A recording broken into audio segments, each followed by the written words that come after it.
is Eric Fischl, and I live in Sag Harbor, New York. I've been in the area of the East End since 1985.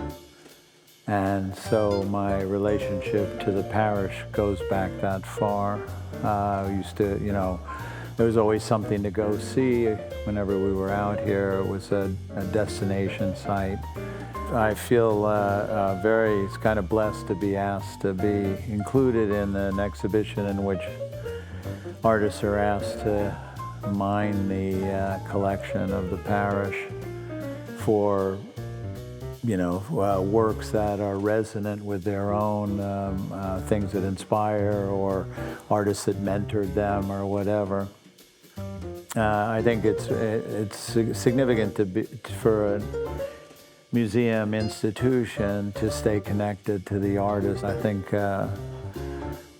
for the artist to stay connected to works of the past is a really important thing as well. And my experience in doing that and going into the vaults and stuff was basically like, a kid opening Christmas gifts. I mean, it was, one surprise after another. It was great to see stuff, like a Long Island sensibility or something that began to become apparent through the work. So what started to emerge was that the collection has a strong base in genre paintings, and that the genre paintings covered two sort of traditional things, one being landscape and the other one being portraiture. And I gravitated towards the portraits, which also held the same thing. It was a lot of portraits of people that were connected in various ways to this area.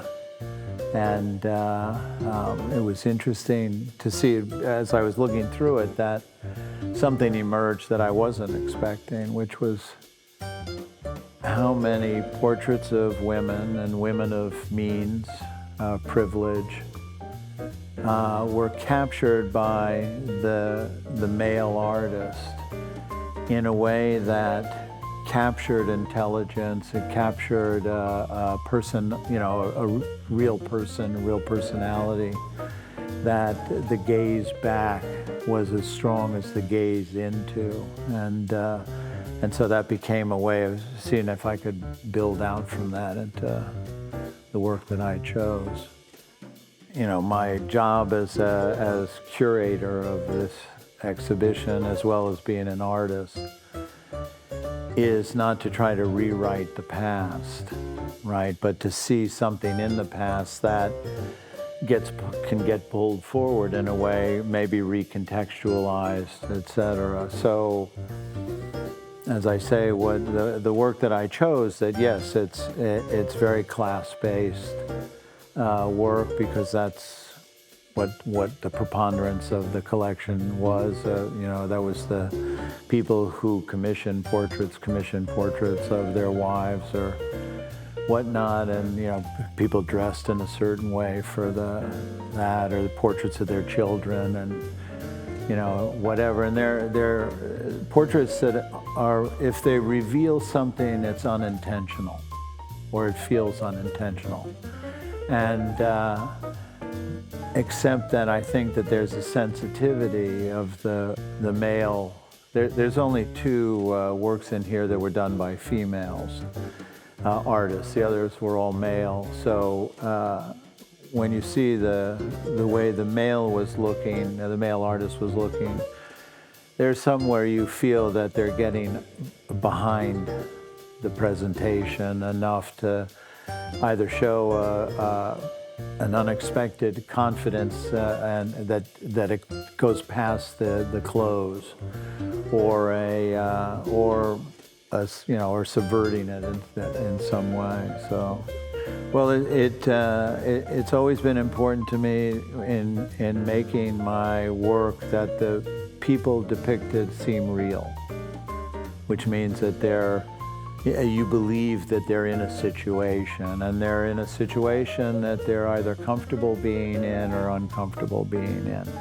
But nonetheless, it's a real moment and stuff. And so, part of that, in terms of the work I chose for this show, has that range to it.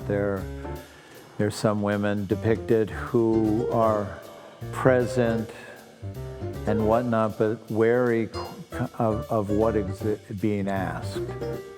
And then there's some that are women, looking out with intensity and a self-possession and whatnot that compels me as well.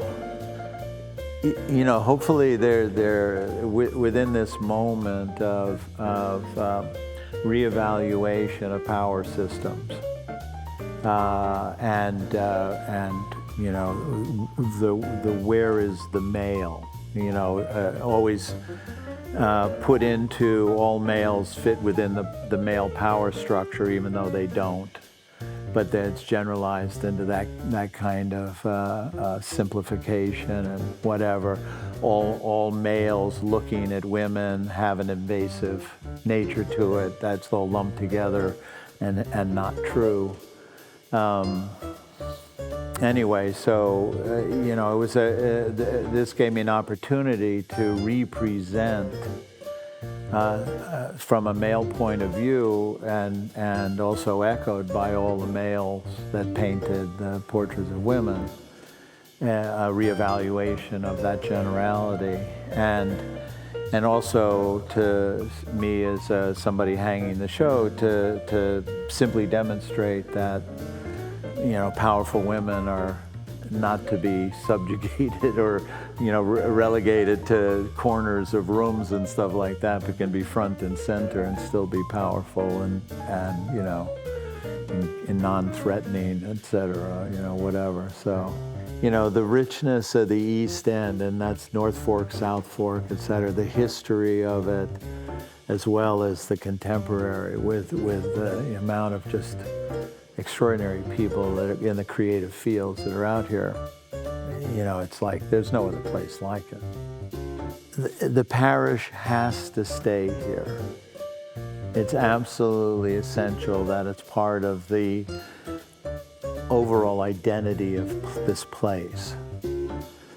But I definitely think that asking artists to go into your vaults and find out what's here and connect to it in a way that connects them directly. They're going, oh, I see myself here, right? I didn't know I thought I was different. I didn't realize that there was a continuum that I'm a part of, that they were sensitive to one way or the other. They showed me before I was me, kind of thing is pretty cool, so,